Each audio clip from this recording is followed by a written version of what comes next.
వేణుగోల్పై యాత్రను BC Azadi federation ఆధ్వర్యంలో కొమరం భీం జిల్లా కేంద్రంలోని వాంకిడి మండలంలో బీసీ ఉద్యమ శ్రామికుడు జక్కని సంజయ్ కుమార్ బీసీ ఆజాదీ ఫెడరేషన్ వ్యవస్థాపక అధ్యక్షుల ఆధ్వర్యంలో ప్రారంభోత్సవం.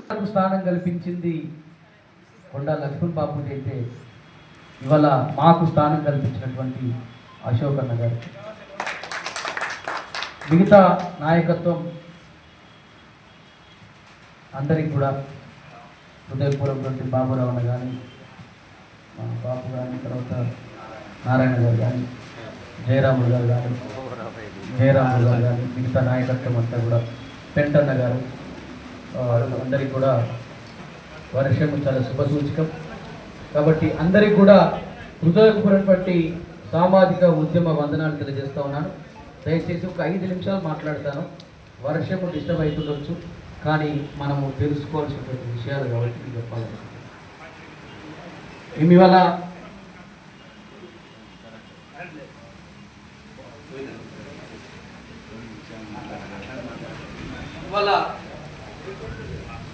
బీసీల యొక్క ఈ సమాజము ఇవాళ వెనుకబడడానికి 3000 సంవత్సరాలుగా జరుగుతున్నటువంటి అణిచివేత, 3000 సంవత్సరాలుగా జరుగుతున్నటువంటి ఆర్థిక దోపిడీ, 3000 సంవత్సరాలుగా జరుగుతున్నటువంటి హక్కుల నిరాకరణ,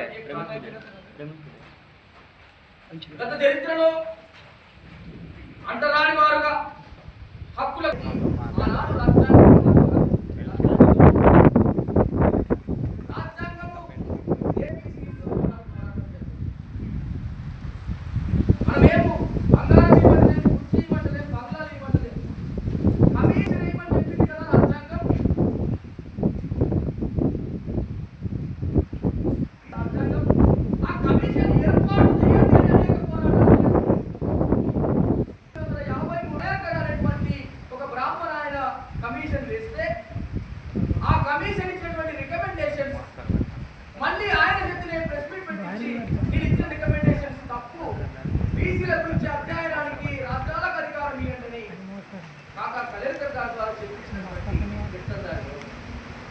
ఆ తర్వాత కొట్లాడుతూ వస్తే 1979లో మళ్ళీ 2వ కమిషన్ వేసి బీపీ మండల్ కమిషన్ వేసి ఆ బీపీ మండల్ గారు యాదవ్ బిడ్డ బిహార్ రాష్ట్రానికి రాజకీయ నాయకులు వారి చేత కమిషన్ వేస్తే వారు ఇచ్చినటువంటి రికమెండేషన్ కేవలం 3 మాత్రమే అమలు.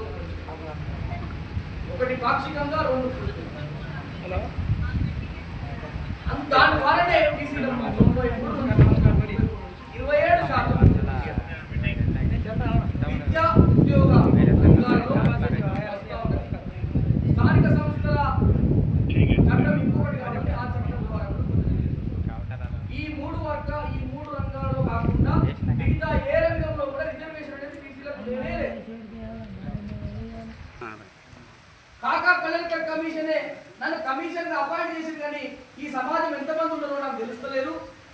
కాబట్టి కులగణన చేయండి అని ఆనాటి నెహ్రూ ప్రభుత్వానికి కలెక్టర్ మొదటి కమిషన్ చైర్మన్ అడిగింది. తర్వాత మండల గారు పలుమారు లేఖ రాసిన 2వ కమిషన్. దేశాభివృద్ధి అవుతుంది కాబట్టి ప్రతి పౌరుడిని అభివృద్ధి చేయించాలన్నటువంటి దానికోసం ఈ ప్రభుత్వాలు పనిచేయాలి కదా అనేటువంటి సిద్ధాంతం మీద పోరాటం చేసుకుంటున్నారు. కులగణన చేయమనేటువంటిది 94 ఏళ్ల కళ అయితే, కులగణన చేయాలనేటువంటిది దాదాపు 60 ఏళ్ల పోరాటం అయితే, ఆ 60 ఏళ్ల పోరాటానికి సంబంధించి కాంగ్రెస్ పార్టీ మొన్న ఎన్నికల సమయంలో కామారెడ్డిలో ఒక సభను పెట్టి కామారెడ్డి డిక్లరేషన్ పేరిట బీసీలకు 18 హామీలను ఇస్తూ అందులో ఒక హామీగా మేము అధికారంలోకి వచ్చిన వెంటనే 3 నెలల్లో కులగణన చేస్తున్నాం. 3 నెలల్లో కులగణన చేస్తామన్నటువంటి హామీ ఇచ్చింది కాంగ్రెస్ పార్టీ. అమలు చేయాలి కదా, మరి అమలు చేయాలనే దానికోసం మళ్ళీ పోరాటం చేయాల్సి వచ్చింది. కులగణన రాష్ట్ర వ్యాప్తంగా కులగణన చేస్తున్నటువంటి కాంగ్రెస్ పార్టీ హామీలను అమలు చేయడం కోసం 1.5 ఏడాదిన్నర అనేక పోరాటాలు చేశారు. ఇందిరా పార్క్ ధర్నాలు చాలా సార్లు చేశారు. సెక్రటరియట్ ముట్టడి చేస్తే అరెస్ట్ చేసి జైల్లో పెట్టారు. మన వాళ్ళు అనేక రౌండ్ టేబుల్ మీటింగ్ పెట్టింది. ఏదైతే ఉన్నటువంటి ఉద్యమ సంస్థలన్నీ కూడా 3 ఆమరణ దీక్ష చేస్తే ఆ ఆమరణ దీక్ష చేస్తున్నటువంటి క్రమంలో మమ్మల్ని అనేక చిత్రహింసలు పెట్టారు.